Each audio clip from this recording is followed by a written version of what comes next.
great first session. Just to recap, yes, we all here because we love data and data science. We need data to transform and the need for change.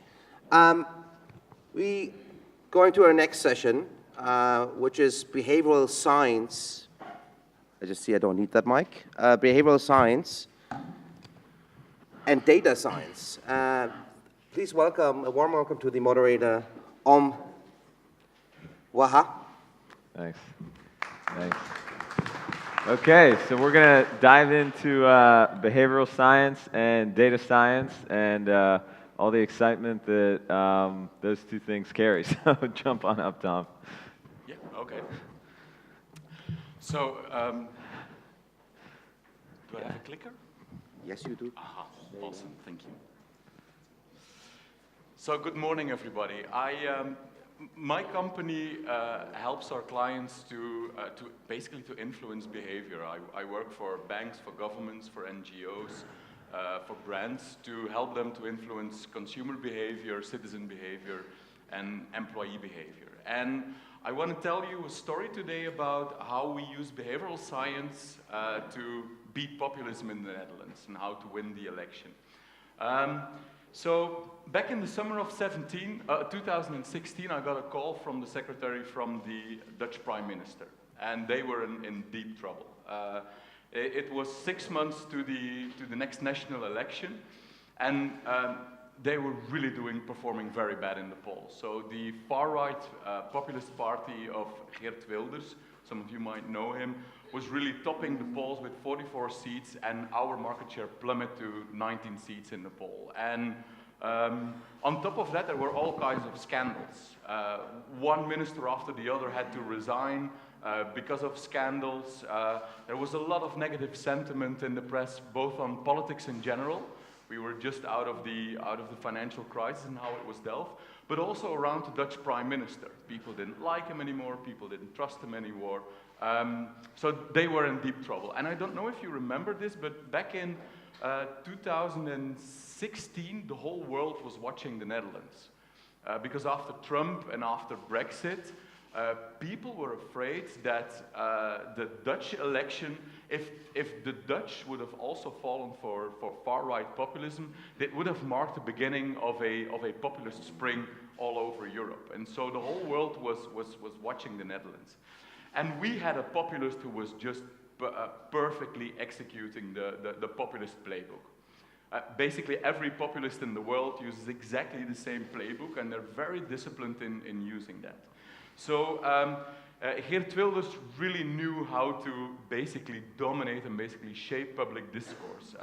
And every populist basically used the same three rules. First of all, they present you with enemies. They present you with basically two enemies.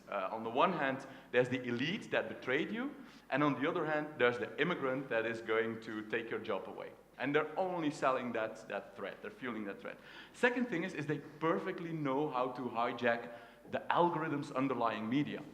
Both the algorithms underlying mass media and digital media favor outrage. So the more outrage you create, the more the media start talking about you, the more your content gets shared on social media, the more the social media algorithms actually favor your content, and the more outrage you create, the more reach you create, and the more reach you create, there's a perfect correlation between reach and market share.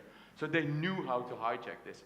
And third thing, from a behavioral psychology point of view, is that populists ask a much simpler question to answer. They just ask people a question, hey, do you want to punish the elite, and do you want someone to get rid of the immigrants? Vote for me. Very simple question to answer.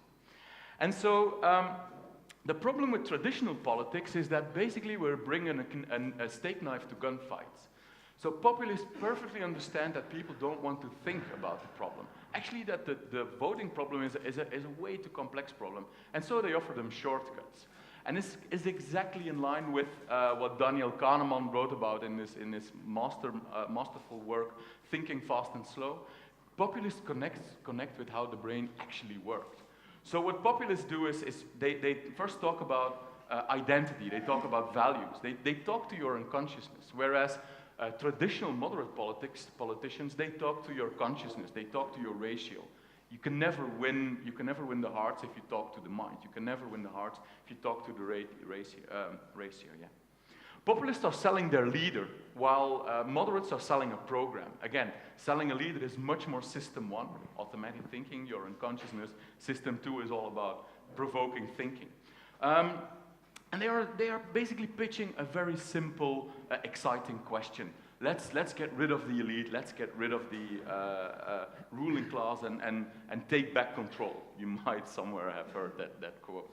And the problem also with the press is that the press, once you understand how decision-making works, it's completely absurd to read the press. Because the press is always post-rationalizing trends in voting behavior. But they post-rationalize it based on, yeah, well, this politician said this and this politician said it, so the issue is probably this. People don't vote on issue, they vote on sentiment.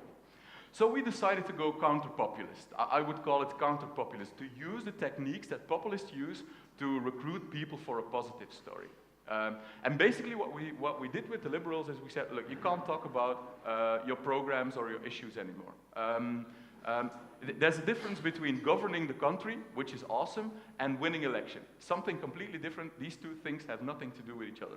So stop talking about issues, stop talking about programs, start using these techniques. And so what we did is, first of all, we made the enemy big. We gave people an enemy. You can't create an in-group if you can't give people an out-group. You can't recruit a silent majority if you present them the threat of the loud minority who is hijacking public debate.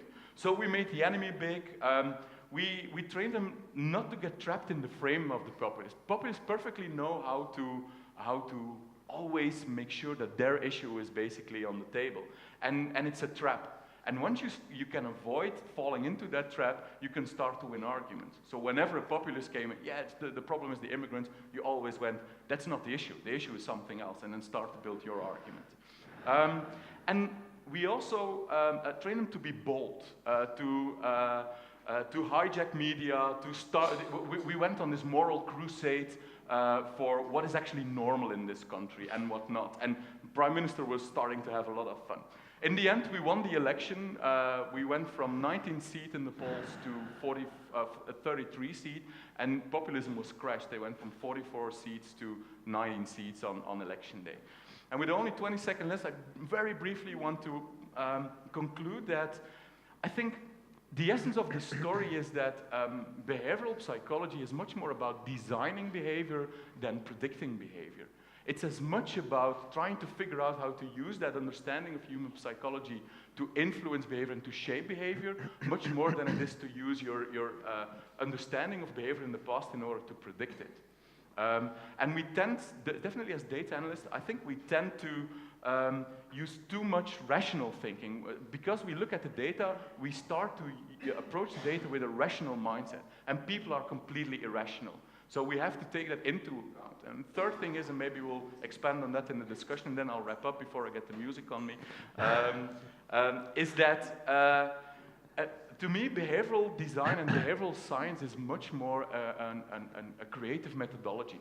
It's a creative method to figure out how to use behavioral psychology to come up with ideas and figuring out how to influence behavior. Thank you. Good job. That was awesome. Should we sit down? Yeah. Okay. Thank you, buddy.